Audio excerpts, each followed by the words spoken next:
जय हिंद दोस्तों। आइए हम लोग कुछ इम्पोर्टेंट क्वेश्चन को प्रैक्टिस करते हैं। बिहार एसएससी के लिए बहुत ही इम्पोर्टेंट है और अदर एग्जामिनेशन के लिए ऑल्सो भी बहुत जरूरी है। तो देखिए, पहला क्वेश्चन है, लोक लेखा समिति अपनी वार्षिक रिपोर्ट किसे पेश करता है? तो लोक लेखा समिति अपनी वार्षिक रिपोर्ट लोकसभा अध्यक्ष को पेश करता है। ये राष्ट्रपति को पेश नहीं करता। राष्ट्रपति को कैग पेश करता है और फिर राष्ट्रपति उसे लोकसभा अध्यक्ष को देती है और लोकसभा अध्यक्ष से फिर उस पर बहस कराता है। तो इसका सही आंसर है लोकसभा अध्यक्ष, ऑप्शन नंबर बी। ठीक है, आप लोग क्वेश्चन को पहले अपने से क्या करेंगे, सोचेंगे क्या आंसर इसका हो सकता है। उसके बाद मैं बताऊंगा तो आप एनालिसिस करेंगे कि कितने सही आप कर रहे हैं। सविनय अवज्ञा आंदोलन अंतिम रूप से कब वापस से लिया गया? इसका ऑप्शन देखिए, 15 अगस्त 1933, 31 जुलाई 1934 और 5 मार्च 1931 और ऑप्शन डी में है अप्रैल 1934। तो इसका सविनय अवज्ञा आंदोलन जो था वो दो चरणों में शुरू हुआ था। पहला चरण इसका जो चला था वो चला था आपको 6 अप्रैल 6 अप्रैल 1930 से शुरू हुआ था और ये चला था 5 मार्च 5 मार्च 1931 तक चला था। और जो ये 5 मार्च 1931 को क्या हुआ था कि गांधी इरविन समझौता हुआ था और इसी समझौता को दिल्ली पैक्ट के नाम से जानते हैं। दिल्ली पैक्ट के नाम से जानते हैं। तो पहला जो चरण था ये चरण था और इसमें क्या हुआ था, स्थगित हो गया था। सविनय अवज्ञा आंदोलन स्थगित कर दिए थे और गांधी जी दूसरे गोलमेज सम्मेलन में गए थे, लेकिन पुनः वहां पर बात न बनी और फिर आए और ये इन्होंने फिर दोबारा शुरू किया। 3 जनवरी 3 जनवरी 1932 से ये पुनः स्टार्ट किए। यानी दूसरा चरण इसका स्टार्ट हुआ 3 जनवरी 1932 से और ये चला 5 मार्च और ये चला अप्रैल अप्रैल 1934 तक चला था। तो ये अप्रैल 1934 तक चला था। तो दूसरा आंदोलन अंतिम रूप से कब वापस हो गया? तो ऑप्शन नंबर डी। उसके बाद देखिए अगला क्वेश्चन है फिर। हाँ, अगला क्वेश्चन है कि निम्नलिखित में से कौन सी स्थिति वायु के द्रवीकरण के लिए आदर्श है? मतलब वायु वायु जो है वो कब द्रव में कन्वर्ट हो जाता है, गैस द्रव में कब कन्वर्ट होता है? तो इसका ऑप्शन पहला देखेंगे तो पहला ऑप्शन दिया हुआ है कि दाब घटता है और तापमान बढ़ता है। फिर दूसरा ऑप्शन देखिए, दाब घटता है तापमान बढ़ता है। तीसरा ऑप्शन, दाब बढ़ता है तापमान घटता है, दाब बढ़ता है तापमान बढ़ता है। ऐसे देखने में आपको बहुत कंफ्यूज लगेगा कि क्या क्या ये कह रहा है। हम आपको सिंपल सा एग्जांपल बता रहे हैं कि देखिए वाटर है वो वाटर वेपर में कब बदलता है? वाटर वेपर में बदलता है और बदलने के बाद क्या होता है कि ये ऊपर जाता है और ऊपर जाने के बाद क्या होता है, ठंडी हो जाती है। वायु ठंडी होती है और फिर बारिश होती है। तो जाहिर सी बात है कि टेम्परेचर क्या हो रहा है, कम हो रहा है। टेम्परेचर कम किस में है? तो तापमान घटता यहाँ है, तापमान घटता यहाँ है, दो में ऑप्शन में है। उसके बाद आपको देखना है कि प्रेशर लो कि प्रेशर हाई। जब प्रेशर हाई करते हैं तो क्या होता है कि गैस का जो अणु होते हैं वो एक दूसरे के क्लोज आ जाते हैं और क्लोज आने के बाद वो क्या होता है, द्रव में कन्वर्ट हो जाते हैं। तो दाब दाब दाब को क्या करना होगा, बढ़ाना होगा और तापमान को घटाना होगा। ठीक है, ऑप्शन नंबर सी इसका आंसर है। उसके बाद देखिए ये जो है समुद्र से ये पानी वाटर जो है वाटर साइकिल का ये एक सिंबल है जो कि आप देखिए इसमें। उसके बाद देखिए कि with every 100 metre the temperature drops by the average of 0.65 centimetre. यानी कि प्रत्येक 100 मीटर के बाद क्या होती है, टेम्परेचर जो है 0.65 डिग्री सेंटीग्रेड कम हो जाती है। ठीक है, तो जो अगला क्वेश्चन है कि कौन सा अधिनियम प्रतिनिधित्व लोकतंत्र को भागीदारी लोकतंत्र में बदलता है, जिससे जमीनी स्तर पर लोकतांत्रिक संस्थाओं के विकास में एक महत्वपूर्ण कदम माना जाता है? तो कौन सी लोकतंत्र है जो कि लोकतंत्र को, और कौन सी अधिनियम है जो कि लोकतंत्र को और मजबूत बनाती है? तो इसके लिए क्या है कि ऑप्शन दिया हुआ है, 42वां संविधान संशोधन अधिनियम, 52वां संविधान संशोधन अधिनियम, 51वां संविधान संशोधन अधिनियम और 73वां संविधान संशोधन अधिनियम।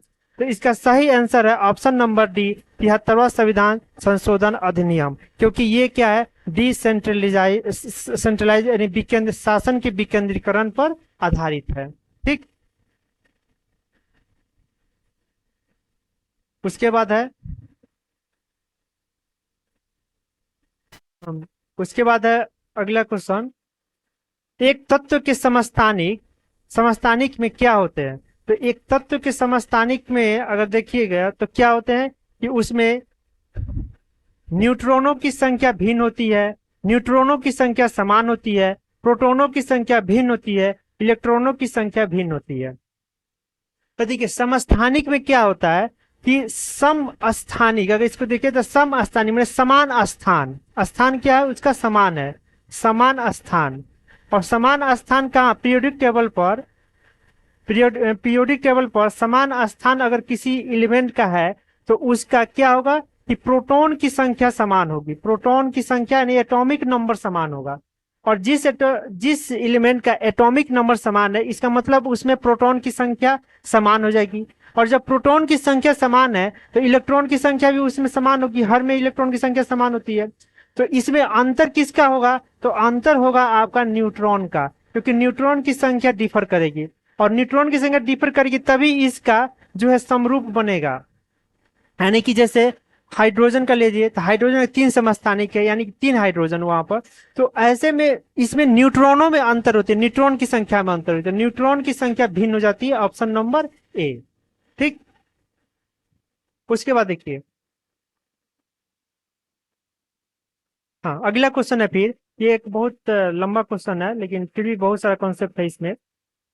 वो वो बंगाल की पहली महिला स्नातक थी और भारतीय राष्ट्रीय कांग्रेस अधिवेशन को संबोधित करने वाली पहली महिला थी। राष्ट्रवादी आंदोलन की निम्नलिखित महिला नेताओं में से किसे ऊपर दिए गए मार्ग से संदर्भित किया जा सकता है? आनंदीबाई पटेल, सरोजनी नायडू, कामिनी गांगुली और बीना दास। तो देखिए ये एक अधिवेशन हुआ था, भारतीय राष्ट्रीय कांग्रेस की स्थापना 1885 में हुई थी, लेकिन 1889 में एक अधिवेशन मुंबई में अधिवेशन हुआ था। और इस अधिवेशन में क्या हुआ था कि 10 महिलाएं सम्मिलित हुई थी, जिसमें एक थी कामिनी गांगुली। और इन्होंने ही क्या किया था कि इस अधिवेशन को संबोधित किया था। तो पहले संबोधित करने वाली महिला कौन बनी? कामिनी गांगुली। और ये क्या थी कि पहली स्नातक थी, यानी कि पहली ये ग्रेजुएट थी महिला, भारत पहली ग्रेजुएट में इनकी नाम आती है। तो ऐसे में इसका आंसर ऑप्शन नंबर सी। ठीक है, अब आइए उसके बाद है अगला में, पोर्टफोलियो सिस्टम किसके द्वारा लाया गया था? तो पोर्टफोलियो सिस्टम जो था वो ऑप्शन दिया हुआ है यहाँ, Lord Mayo, Lord William Bentinck, Lord Canning और लॉर्ड ब्लेजली। तो इसमें सही आंसर है लॉर्ड कैनिंग। लॉर्ड कैनिंग के समय में ही पोर्टफोलियो सिस्टम आया था। ठीक है, उसके बाद अगला अगला क्वेश्चन है, जल का विद्युतीय अपघटन का एक उदाहरण है। तो जल का इलेक्ट्रोलाइसिस ऑफ ए वाटर किसका एग्जाम्पल है? तो ये एग्जाम्पल जैसे यहाँ पर दिया हुआ है, इंग्लिश में इसका देखेंगे, double displacement reaction, dissociation reaction, displacement reaction and combination reaction. तो वाटर में क्या, वाटर का अगर इलेक्ट्रोलाइसिस करते हैं तो वाटर का H2O होता है, इलेक्ट्रोलाइसिस करते हैं तो ये H में और ऑक्सीजन में टूट जाता है। तो ये टूटने की वजह से ये एक छोटे छोटे अणुओं में ये डिवाइड हो जाता है, ये बड़े मॉलिक्यूल है और छोटे छोटे मॉलिक्यूल में डिवाइड हो जाता है। तो ये क्या होता है, डिसोसिएट हो जाते हैं। तो ये option number B, dissociation reaction, यानी कि बी नियोजन अभिक्रिया इसको बोलते हैं। ठीक, अब इसके बाद अगला क्वेश्चन है कि आधुनिक ओलंपिक खेलों की अधिकतम अवधि कितनी है? यानी कि आधुनिक ओलंपिक की शुरुआत कब हुई थी? तो आधुनिक ओलंपिक की शुरुआत हुई थी 1840 1896 में 1896 में आधुनिक ओलंपिक की शुरुआत हुई थी। और इसमें महिला कब कब सम्मिलित हुए, पार्टिसिपेट कब किए, तो महिलाओं ने इसमें पार्टिसिपेट किया 1900 में, यानी कि जस्ट ही अगला ओलंपिक हुआ उसमें महिला ने इसमें पार्टिसिपेट कर लिया। तो ये इसकी अवधि कितने दिनों की होती है, तो इसकी अवधि 16 दिनों की होती है। ठीक है। उसके बाद में अगला क्वेश्चन, इनमें से कौन सा प्रबल आबंध है, यानी कि किसका बंध को जो कौन जो है जिसमें जिसका बंध बहुत मजबूत होती है। तो इसमें दिया हुआ है कि single bond, double bond, triple bond और उपयुक्त जैसे सभी। तो इसका जो ट्रिपल बॉन्ड जिसमें होती है वो बहुत ही प्रबल बॉन्ड बॉन्ड होता है, यानी कि बहुत मजबूत बॉन्ड, स्ट्रॉन्ग बॉन्ड होता है। स्ट्रॉन्ग बॉन्ड कौन सा होता है, तो ट्रिपल बॉन्ड। ट्रिपल बॉन्ड सबसे स्ट्रॉन्ग, उसके बाद में सेकंड में डबल बॉन्ड, तब आता है थर्ड में सिंगल बॉन्ड, और तब आता है हाइड्रोजन बॉन्ड। यानी कि हाइड्रोजन बॉन्ड जो होती है वो सबसे कमजोर बॉन्ड हाइड्रोजन बॉन्ड होता है, और सबसे मजबूत जो है वो ट्रिपल बॉन्ड होता है। और फर्स्ट और सेकंड और थर्ड बॉन्ड जिसमें होती है इसको क्या कहते हैं, ये ये कार्बोहाइड्रेट है। ये कार्बोहाइड्रेट में अगर देखेंगे तो सेकेंड और थर्ड, पहले पहले हाइड्रोकार्बन को सेचुरेटेड हाइड्रोकार्बन और इसको अनसेचुरेटेड हाइड्रोकार्बन बोलते हैं, जिसमें डबल और ट्रिपल, इसमें एल्केन एल्किन एल्काइन होता है। तो एल्केन में क्या होता है, सिंगल बॉन्ड होता है, सिंगल बॉन्ड एल्केन में, एल्केन, डबल बॉन्ड एल्कीन और ट्रिपल बॉन्ड एल्काइन, एल्काइन में ट्रिपल बॉन्ड। इसका फॉर्मूला क्या होता है, CnH2n+2, इसका होता है CnH2n, और इसका होता है CnH2n-2 होता है। ठीक है, तो ये है।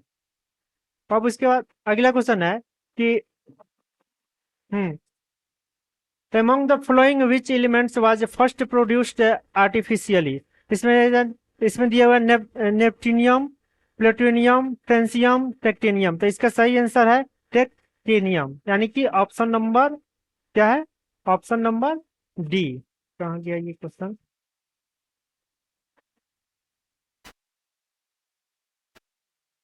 ठीक है। 10 नंबर। अब हाँ, इसका ऑप्शन नंबर डी। उसके बाद 12 12 नंबर है। 12 नंबर में क्वेश्चन दिया हुआ है कि ये भारतीय संविधान में किस संशोधन अधिनियम के द्वारा न्यायाधिकरण जोड़ा गया, यानी कि न्यायाधिकरण ट्रिब्यूनल, न्यायाधिकरण मतलब ट्रिब्यूनल किसमें किस संशोधन अधिनियम के द्वारा जोड़ा गया था। तो ये 42वां संविधान संशोधन अधिनियम के द्वारा ट्रिब्यूनल को जोड़ा गया था। और ट्रिब्यूनल की स्थापना, जो न्यायाधिकरण की थी, इसकी स्थापना क्यों की जाती है, तो जो न्यायालय के ऊपर जो बहुत ज्यादा बोझ हो जाते हैं केसेस को लेकर के, उस वर्क को कम करने के लिए, एक खास चीज को सॉल्व करने के, खास प्रॉब्लम को सॉल्व करने के लिए ट्रिब्यूनल का गठन किया जाता है। इसे 42वां संविधान संशोधन अधिनियम के द्वारा, कॉन्स्टिट्यूशन अमेंडमेंट एक्ट के द्वारा जोड़ा गया था। और इसी के तहत जो है 1985 में कैट का गठन किया गया। कैट का गठन किसके तहत, तो ये 42वां संविधान संशोधन अधिनियम के तहत ही किया गया था, कैट की स्थापना। और इसमें क्या किया गया था कि आपको भाग 4A जोड़ा गया, भाग 14A में जोड़ा गया, भाग 14A जोड़ा गया, जिसमें अनुच्छेद 323A, 14A याद रखेंगे, अनुच्छेद 323A इसी में जोड़ा गया। और इसमें क्या गया था, प्रशासनिक ट्रिब्यूनल की स्थापना किया गया था, प्रशासनिक ट्रिब्यूनल की स्थापना किया गया था। ठीक है।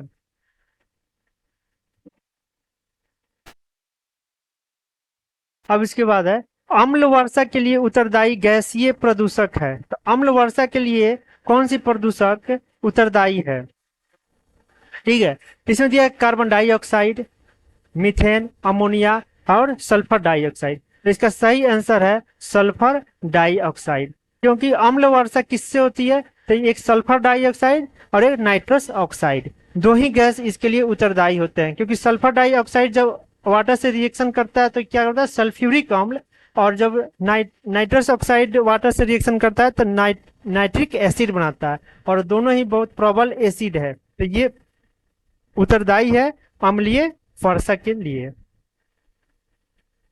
जिन द्वारा नियंत्रित होता है, जीन जीन द्वारा नियंत्रित क्या होता है? तो जीन नियंत्रित होता है आनुवांशिकता, न कि प्रोटीन संश्लेषण। प्रोटीन संश्लेषण न कि आनुवांशिकता। प्रोटीन संश्लेषण व आनुवंशिकता दोनों, और कुछ एंजाइमों की जो रासायनिक अभिक्रिया। तो प्रोटीन आनुवंशिकता के लिए ही उत्तरदायी है, और ये आनुवंशिकता ही, न कि प्रोटीन संश्लेषण। प्रोटीन संश्लेषण ये नहीं करता है, जीन के द्वारा प्रोटीन संश्लेषण नहीं होती है। तो इसका ऑप्शन नंबर क्या है? Option A. उसके बाद देखिए अगला क्वेश्चन है 15। 15 है, निम्नलिखित में से कौन जनसंख्या वृद्धि का घटक नहीं है? यानी जनसंख्या वृद्धि किससे नहीं मालूम चलता है कि किससे जनसंख्या वृद्धि नहीं हो रही है? तो इसका ऑप्शन है जन्म दर, फिर मृत्यु दर, प्रवास, और लिंगानुपात। देखिए, birth rate, mortality rate, migration और सेक्स रेशियो। सेक्स रेशियो से जनसंख्या वृद्धि नहीं होती है। जनसंख्या वृद्धि का घटक सेक्स रेशियो नहीं है। यहाँ जन्म दर में क्या है कि प्रति हजार हजार जनसंख्या पर जो जन्म होते हैं उनको जन्म दर बोलते हैं।